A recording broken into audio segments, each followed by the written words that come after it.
크리스마스는 사람과 하나님 사이를 가로막고 있는 죄의 문제를 해결하시기 위해 오신 구세주의 탄생일이다.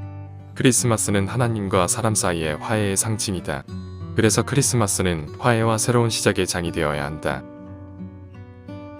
크리스마스에 주고받는 선물은 화해의 선물이 되고 새로운 시작을 일으키는 선물이 되어야 할 것이다. 나는 이번 크리스마스에 이런 선물을 받았다. 열심히 살면서 실수도 많고 주변의 사람들에게 상처도 많이 주었던 것 같다. 특히 가장 가까운 사람들, 가장 사랑하는 사람들의 마음을 다치게 한 것을 뒤늦게 알게 되었을 때의 기분은 참으로 참담하다. 1988년에서 1992년 봄까지는 참으로 열심히 살았다. 그 당시만 해도 우리나라에서는 공연 기획이라는 개념조차도 제대로 알지 못하던 시기였다. 그러나 난 그때 가장 바쁘게 왕성하게 공연 기획을, 그것도 클래식 음악 공연 부문에서 일했었다. 오케스트라 공연 기획실에서 크고 작은 공연들을 기획하고 실행했었다. 외국에서 유명한 연주자들을 초청하고 그들을 공항에서 영접해 숙소를 마련해주며 생활할 수 있도록 도와주는 일까지도 해야 했다. 그렇게 바쁘게 지내다 보니 내게도 욕심이 생기기 시작했다. 내 주변의 연주자, 음악인 모두들 유학을 하지 않은 사람이 하나도 없다시피 하였기에 나도 유학의 꿈이 생기게 된 것이다. 그래서 난 드디어 유학의 꿈을 실행에 옮기게 되었다. 당시 난 결혼도 하여 아내와 3살짜리 귀엽고 예쁜 아들이 있었다. 내 아내도 나와 같이 작곡 전공자이다. 아내에게 들었지만 아내의 지도 교수님께서 어느 날 아내에게 말씀하시기를 꼭 기회가 되면 남편이 계속 공부할 수 있게 도와주라는 말씀을 한 적이 있다고 했다. 그래서 아내도 내가 공부할 수 있게 더 적극적으로 도운 것 같다. 우린 공부도 하고 일도 하며 주야를 가리지 않고 정말 열심히 살았다. 난 음악 목사가 되기 위해 공부했기 때문에 신학도 음악도 함께 공부해야 했으며 또 목사가 되기 위해 교회에서 일도 해야 했다. 그러나 교회에서 일하는 것으로는 생활비조차 감당할 수가 없어 따로 일도 했어야 했다. 물론 아내도 열심히 일했다. 당시 내 아내는 하루에 160km가 넘는 길을 오가며 출장 레슨을 했었다. 그리고 또 어느 때엔 아침 이른 시간에 아이를 준비시켜 어린이 학교에 보내고 아내를 직장에 데려다주고 나도 직장으로 간다. 그리고 퇴근 시간이 되면 역순으로 아내를 태우고 아들을 찾아 집으로 가며 다시 난 야간 학교로 가 공부를 했다. 주간에 공부를 해야 할 때는 난 밤에 일을 했다. 공부를 위해 텍사스 휴스턴에서 기거할 때는 주중에 휴스턴에서 생활하고 금요일이 되면 퇴근한 아내를 태우고 아이 학교에 가서 아이를 태우고 190마일을 3시간 동안 달려 텍사스 킬린으로 가서 교회를 섬겨야 했다. 일요일 저녁이 되면 우린 다시 휴스턴으로 돌아왔었다. 이때 우린 열심히 살았다.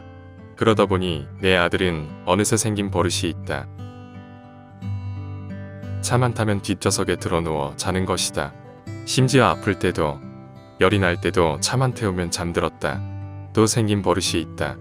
우린 매일 새벽 기도회를 다녔다. 미국은 어린아이를 집에 혼자 둘 수 없다.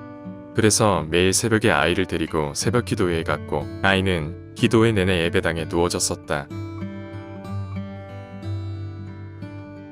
기도회 마치면 빨리 돌아와 아침을 먹이고 다시 학교를 보내야 했기 때문에 부족한 잠을 채울 수밖에 없었다.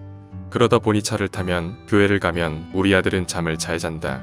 물론 커서 청소년이 되고서는 차를 타도 교회를 가도 잠을 자려고 하진 않았었다. 그런데 이번 겨울을 맞으면서 아들 내외가 우리가 보고 싶다고 찾아왔다. 텍사스에서 서울, 제주로 여행 도중에 아들이 내 차 뒷좌석에서 잘 자고 있었다. 그리고 깨어난 아들에게 여행이 너무 피곤하면 좀 쉬어갈까 물어보았더니 아들이 무심코 이런 말을 했다. 아빠, 난 원래 차 타면 자는 거였잖아. 안 피곤해. 괜찮아. 며느리가 이어 말했다. 차 타면 맨날 자요. 난 아들 내외가 돌아간 후에도 한참 동안 그 말들이 나를 돌아보게 하며 내가 그동안 살면서 얼마나 많은 희생과 고통을 나의 가장 사랑하는 사람들에게 강요했었나 생각하게 되었다.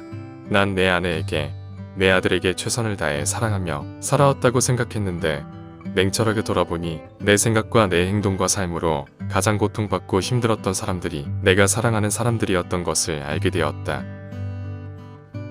아들이 결혼하기 바로 전이었다. 아들에게 난 약속한 것이 있다고 생각했다. 그것은 내가 교회에서 은퇴하면 같이 한국으로 돌아가자는 것이었다.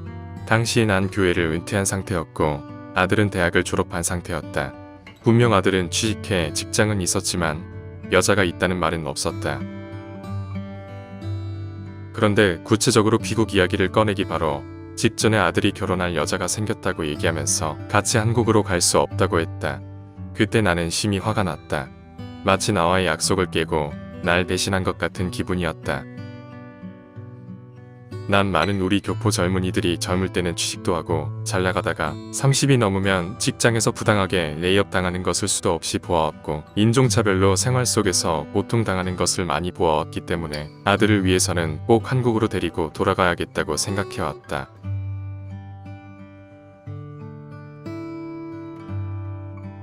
그래서 난 결혼을 반대했고 함께 돌아가자고 수개월을 버티었다. 한국인이 아닌 며느리는 보지도 않고 반대하는 날 이해할 수 없었을 것이다.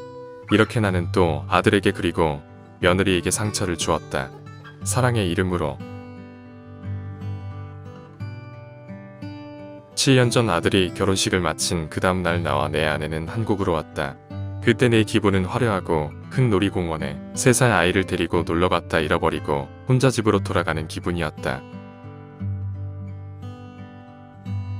이렇게 가슴 아프게 한 아빠가 보고 싶다고 그 먼 곳에서 둘이서 찾아왔다. 그리고 며느리가 말하기를 우리와 여행하는 동안 아들이 이렇게 행복해하는 모습을 처음 보았다는 것이다. 어린 아이와 같이 기뻐하는 모습을, 이렇게 환한 얼굴을 본 적이 없다고 말했다. 작년 겨울과 재작년 겨울은 내가 무척 고생을 했다. 몸 상태가 너무 좋지 않았을 언젠가 한번 아들에게로부터 안부 전화가 왔었다. 그때 아들에게 말하길 혹 내가 어떻게 되면 내가 엄마를 보살펴야 한다고 한 적이 있다. 아마 그 이후로 아들이 걱정하고 많이 괴로워했던 것 같다. 그래서 짜증이 늘고 우울해하기도 해서 며느리가 좀 고생을 한 것 같다. 이렇게 나는 아들에게 그리고 아무것도 해준 것 하나 없는 며느리에게까지 고통을 준 것 같다.